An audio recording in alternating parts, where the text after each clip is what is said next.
Orang duduk gini macam dah standby.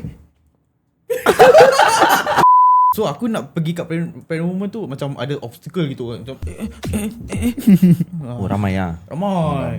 Kalau sikit orang kau just Hi, it's me. Kalau sikit orang suruh aku suruh pekik lah.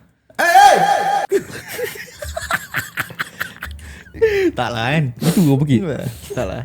So kalau ada sikit orang aku akan panggil dia lah. Aku pegang Zik. Miss. Pregnant woman miss pula. Ma'am. Miss.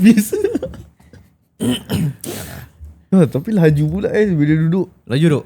Aku baru nak macam tempuh aku punya obstacle. Tengok belakang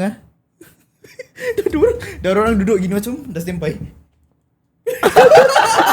Laju dia knockout. Laju. Ui, Means dia dah damn satu seat yang apa yang vacancy punya seat. Kalau ada then dia terus go. dia aim kau Dia dah tu. standby. Laju lah. Dia bukan aim aku, dia aim semua lah Syul. Dia scout dulu lah. Dia dah recce. Dia tengok siapa yang dah gini kan. Macam signal nak bangun kan. Dia dah tangkat dah. Tak. Bag aku selalu kat bawah gini. So bila aku angkat bag, confirm dia dah dia punya seat sense sudah mari.